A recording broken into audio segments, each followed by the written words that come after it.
Handang tumulong ang Malaysia sa Pilipinas sa pagpulbos sa Maute Group na naghahasik ngayon ng karahasan sa Marawi City, Lanao del Sur. Ayon kay Malaysian Prime Minister Najib Razak, suportado niya ang pamahalaan ng Pilipinas sa gitna ng sagupaan ng mga Sundalo at Maute na dahilan ng pagdedeklara ng martial law ni Pangulong Rodrigo Duterte sa Mindanao. Sinabi ni Razak na handang sumaklolo ang Malaysia sakaling mangailangan ng tulong ang Duterte administration. Una rito, kinundena ng Malaysia ang pag-atake ng mga bandido sa Marawi City na nagresulta na sa pagkamatay ng mga sundalo at pulis at paglikas ng libu-libong sibilyan. Maraming buntag. Sir, clarification lang dun sa bubuing trilateral arrangement or agreement with Indonesia and Malaysia. Paano po ang maging system nun kung may habulin na mga kidnappers or Abu Sayyaf coming from Malaysia or Indonesia at papasok sa teritoryo? Paano po yung arrangement natin dun? I cannot talk about it kasi the Defense Secretary of our country and the Ministry of Defense of Indonesia and Malaysia have yet to firm up something there. And it would be good not to discuss it. Even if there's already one existing, I would rather big off. Okay, sir. Thank you very much. I'd like to ask your stand or your position on the coconut levy fund. It should be returned to the people. The law is actually clear. There is a committee composing of the executive department, tapos yung Congress, at saka a few representatives from the private sector. My position is very clear noon pa.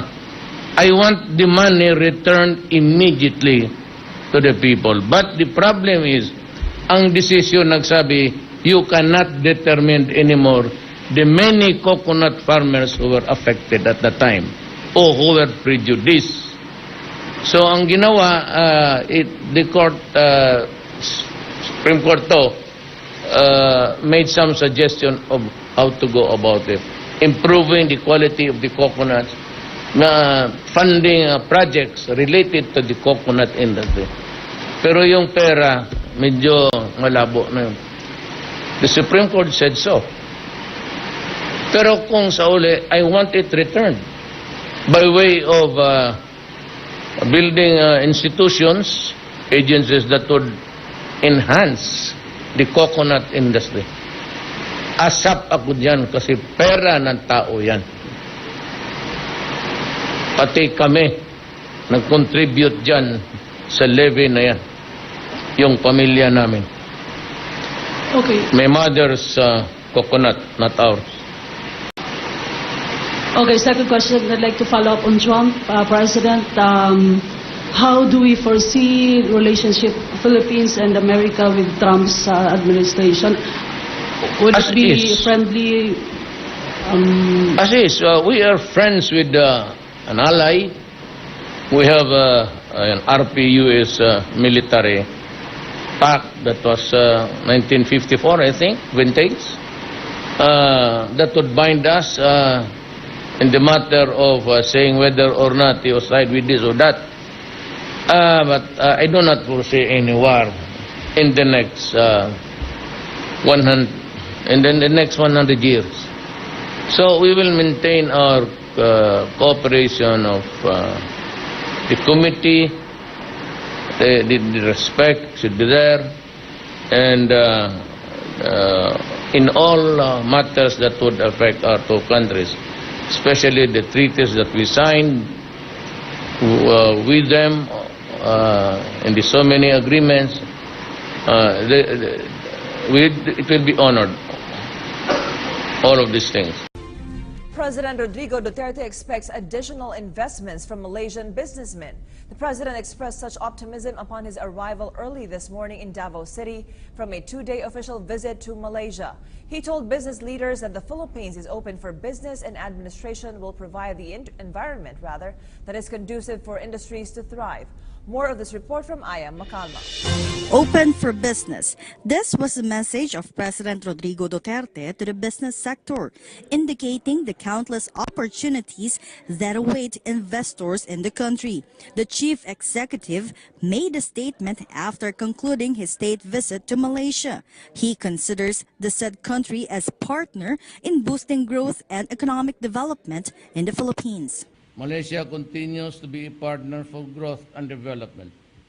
My message to business leaders is clear.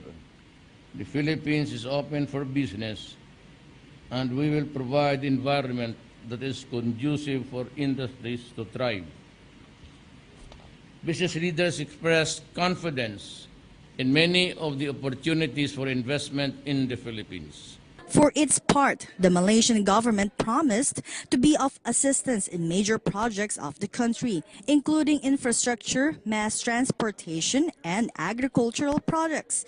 This early, the president forewarned the public to bear with the terrible traffic pending the construction of the MRT project. They showed keen interest in infrastructure, mass transportation development, building of regional centers, joint ventures in agribusiness, halal certified products, and high value post-harvest processing facilities.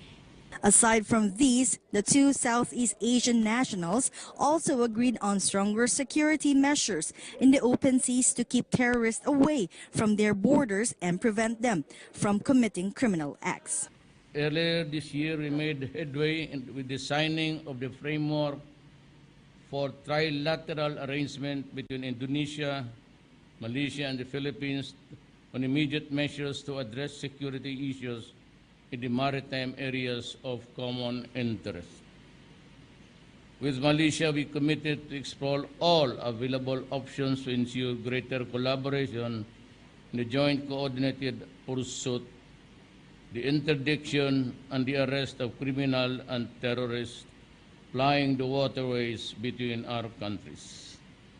The Philippines, as always, will be unremitting in the efforts to address criminality on land, at sea, and between borders. Malaysian Prime Minister Najib Razak also expressed support on measures being taken to the Philippine government to achieve long-lasting peace in Mindanao.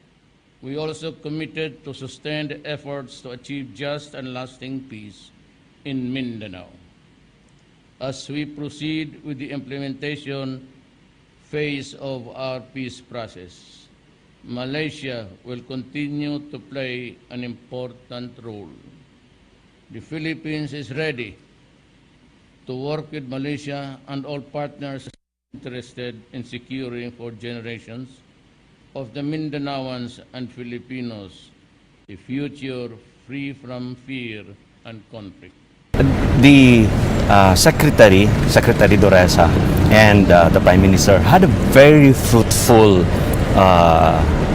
meeting, and both sides were of the same mind, shared the same sentiment that the securing peace in Mindanao is best approached in a comprehensive manner. Not only security, not only peace building, but also supplementing it with economic development. And Secretary Doresa raised the idea of giving more impetus to the BIM-IAGA process. That's the Brunei, Indonesia, Malaysia, Philippines, East Asia Growth Area. It's a Philippine initiative going back to the Ramos administration. And the Prime Minister agreed to that proposal. And also Secretary Yasay had a very good meeting with his counterpart, Foreign Minister Anifa, and both sides had agreed to revive the joint commission meetings between the two countries, so we can have a more regular meeting of this bilateral platform, so we can advance relations on all aspects, if that is possible, on broad areas. So we at the embassy are so grateful of the visit of Secretary Doresa, Secretary Yasay, Secretary Sueño, and all the others, because it has given us another opportunity to work more closely with our host government and to further enhance our bilateral relations. The participating region of the BIMP-IAGA process is Mindanao. And in that process, specific programs and projects are in fact listed. The 4 countries involved would prioritize these projects in terms of resources, in terms of projects, and we're looking at things like air connectivity, shipping connectivity, facilitating the exchange of goods and services. So this process will have tangible, concrete results and benefits to people, particularly in Mindanao.